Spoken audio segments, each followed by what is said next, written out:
Hello everyone, welcome to another Daily Gym. Today is Thursday, April 4th, 2024.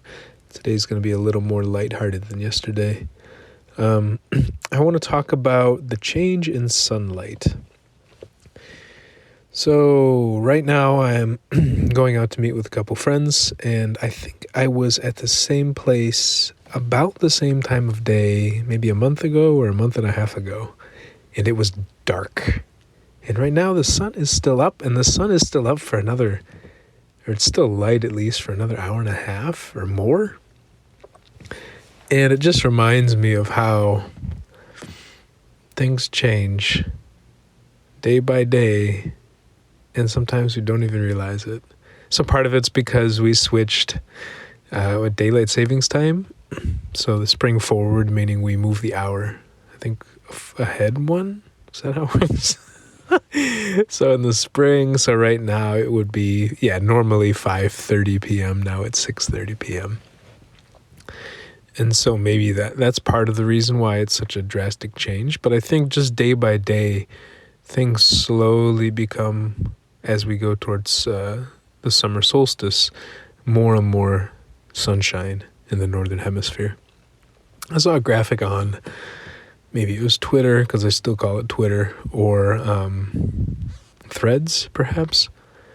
And it was showing the Earth rotating and how it would rotate between light and darkness, and it sped it up really fast.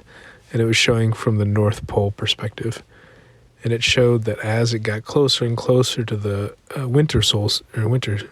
solstice,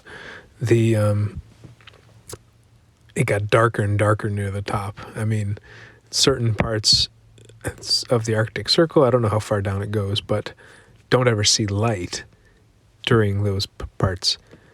And then obviously as it went back towards the summer solstice, there were parts up there that never saw darkness. And this is something that has been so familiar to me for most of my life until I moved to East Africa. And in Tanzania, which is very close to the equator, they have something called Swahili time. And Swahili time means it's actually, everything is shifted by 6 hours.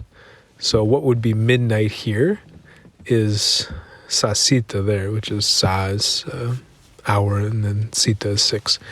And then what we would consider 6 a.m. is considered kind of zero for them, or like the starting point. They don't say sifuri is zero. They don't say sifuri, but it's kind of like, they say kumine mbili, I think.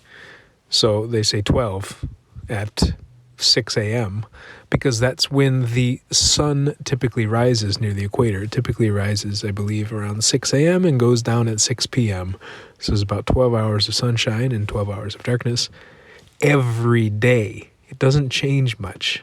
Maybe it varies more. I'm curious to look into it a little more, but I think it's pretty. Oh, pretty. My lips did a little weird thing. I think it's pretty accurate, or pretty consistent at least. And so living in a place like that, sun comes up at, our hour 6 a.m. and goes down at hour 6 p.m. And it's the same every day. So in a way, there's different things that change. There are seasons that change, but the amount of light doesn't change. But then if you go to a place like northern Norway, I had a friend who was from, I think, the tippy top of Norway. Hey, there are times when there is no sun. There are times when there is only sun. Same for actually my Tanzanian friend who lives in Sweden now. I believe it might have been a huge shock for him.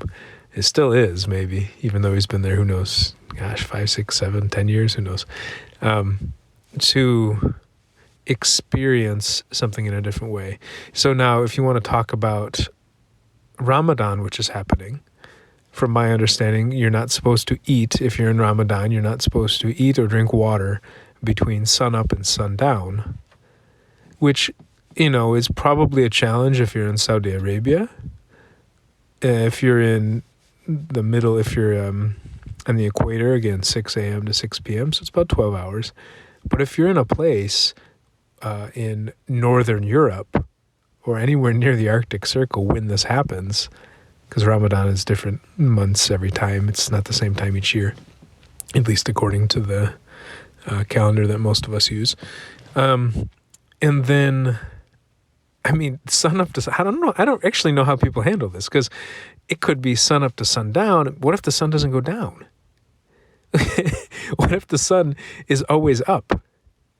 Then are you not? Like, what are the rules? And it just makes me reflect on how so many of our practices are based on our geography. So much of our life is based on the geography of where we're at. And to take ourselves into a different place, which frankly back in the day was really hard.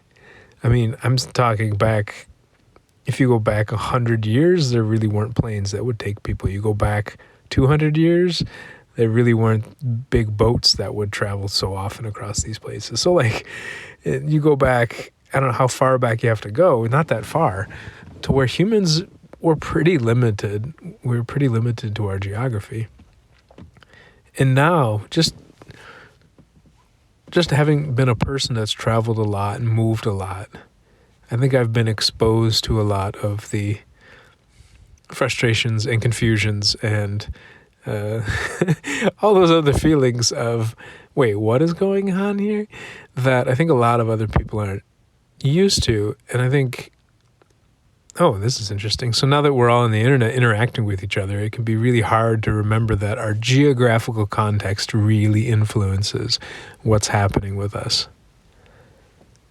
So even just, they call it seasonal affect disorder, I think, which is, being in a place where it's not sunny, where the sunshine is quite limited in the winter or in the specific season, can really have an impact on people's mood and people's behaviors and decisions, etc. Anyways, that's kind of an end of the week reflection. I'm going to go have a beer and stop reflecting. Maybe reflect a little, because I don't know if I ever stop. But I hope you all appreciate this episode and look forward to talking to you all next week. Take care. Bye.